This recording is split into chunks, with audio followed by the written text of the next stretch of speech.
Di ka mukhang balak daw 15:30 sahuran? Aba, matindi yan, talagang Toto Kosing? Hindi, alam mo kung si Toto Kosing 'to, medyo kababaw ni Lito Lapid, pinatulan niya pa 'tong vlogger na 'to, banggain ng mga Duterte si Pangulong Bongbong Marcos kapag natuloy ang pagtakbo ng tatlong mag-aamang Duterte sa Senado. Mungkahi tuloy ng isang dating senador, dapat magsama-sama na muna ang administrasyon at oposisyon para matalo sila. Nasa frontline ng balitang yan, si Elaine Fulgencio. Lahat sila raring na tumakbo eh. Hindi inasahan ng marami ang announcement ni Vice President Sara Duterte kahapon na sabay-sabay tatakbong senador sa 2025 elections ang ama niyang si dating Pangulong Rodrigo Duterte at mga kapatid na sina Congressman Paulo at si Davao City Mayor Baste Duterte. Siyempre ang announcement na yan, ilang araw matapos kumala sa gabinete ni Pangulong Bongbong Marcos si VP Sara na senyales ng mas lumalalim na lamat sa dating unity team ng dalawa. Tingin ng political analyst na si Edmond Tayaw, matagal nang planado ng mga Duterte na banggain si Marcos. Even if you say na ngayon lang siya dumistansya, ngayon lang siya nagsabi na ayaw na niya, it gives me the thinking now na meron talagang plano na, kumbaga, tutulan yung mga gagawin ng administrasyon. Sinigundahan naman si Tayaw ng kilalang kritiko ng mga Duterte na si dating Senator Trillanes. Ngayon pa lang, itinuturing na ng kampo ng mga Duterte na sila ang bagong oposisyon. Kaya kung makapasok raw ang tatlo sa Senado, posibleng harangin nila ang legislative agenda ng Pangulo sa nalalabing 3 taon niya sa pwesto. Banta rin daw sa national security ang pagiging pro-China ng mga Duterte na posibleng maging lamat din kung Ayan na naman sila, no? Pro-China na naman sila. Hanggang diyan lang ang kaya nilang sabihin sa Duterte. Wala silang masasabi sa Duterte kung hindi pro-China. Nasasawa na ako kaka-explain sa taong bayan, itong si Trillanes, tanga talaga. Tanga ka talaga. Hindi mo naiintindihan. Ikaw nga nagpunta ron, sabi ni Attorney Roque, didemanda mo rin ako, didemanda mo rin. Ikaw nga ang nagpunta ron pagkatapos nun. 'Di ba? Naku, Trillanes, tigil-tigilan mo nga kami. Pati yung mga vlogger mo, bobo. Pare-parehas kayong bugok. talagang tatakbo sila sa Senado. Maliwanag naman sa mga statements ni Duterte at even ni VP Sara na pro-China sila. Nakita mo. Gago rin talaga, no? Gago yan. Gago yan si Trillanes. Di totoo yan, gago yan. Sasabihin ko diretso sa inyo, gago yan. Bakit ka nyo? Kita nyo naman, statement nila pro-China, pro-China. Wala na siyang sinabi ko hindi pro-China, pro-China. Ano sa statement doon na pro-China? Kung ikaw ba'y nakikipag-usap para makapangisda ang ating mga magsasaka, pro-China. Kung ayaw mo sa gera at nakikipag-usap ka sa China, pro-China. Kayo, ano kayo? 'Di ba? Pro-BBM ka ngayon? Don't tell me hindi ka pro-BBM ngayon. Oh. Bugok ka. Ako hinahamon kita. Pakita mo tapang mo ngayon. Wag ka magtago sa kalookan. Tumakbo ka bilang senador. Hindi mo kaya. Kasi alam mo, hindi mo kaya ang Duterte.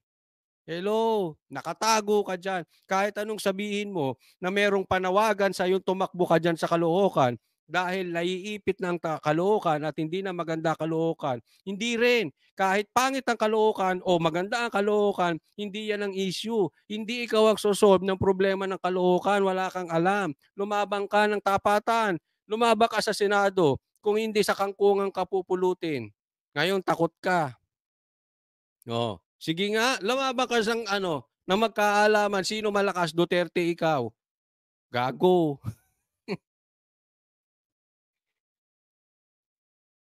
Wala 'tong alam, Parehas kayo nung vlogger mo, wala kayong alam. Ang totoo niyan, duwag kayo, hindi nyo kaya ang Duterte.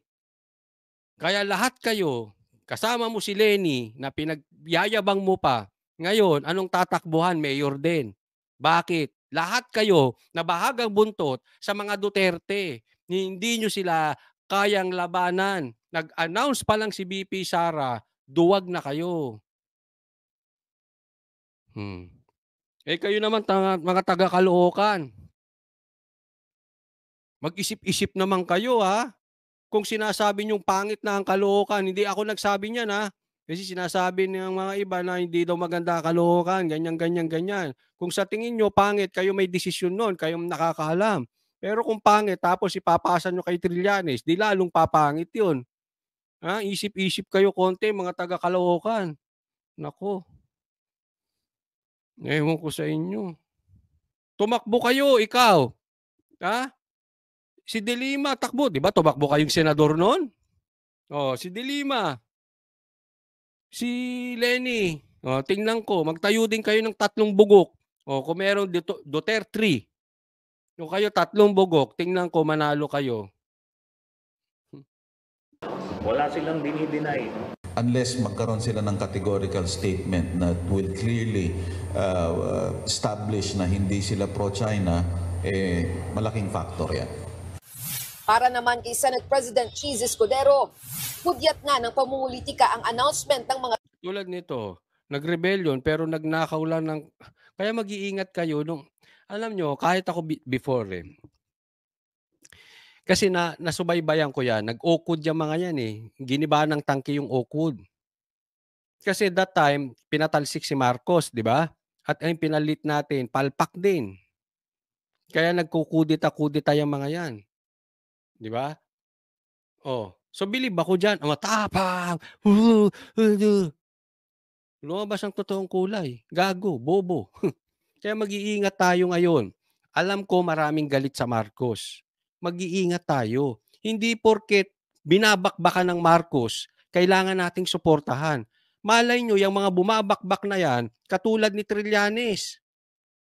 Yung pala, kaysa makatulong, lalong pasakit sa buhay. Oh. Nang dahil sa kakabakbak niya, naging senador. Anong nangyari? Oh, nakita nyo? Masaya kayo sa nangyayari kay Trillanes. Ingat-ingat tayo, ha? Oo, kontrolin natin yung galit natin. Hindi porket akala natin, kakampi natin,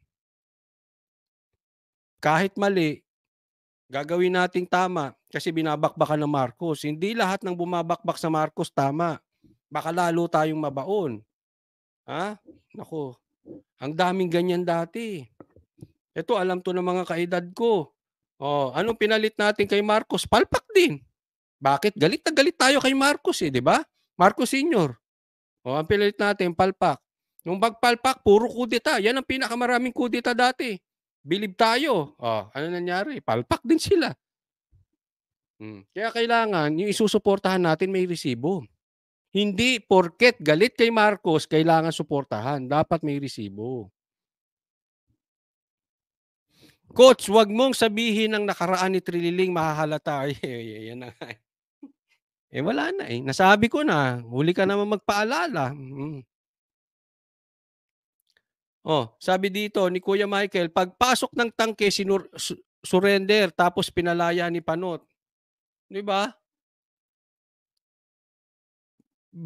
Binakbakan yung pati yung nananahimik na hotel binara. Duterte. Pero marami pa raw pwedeng mangyari hanggang sa huling araw ng paghahain ng kandidatura.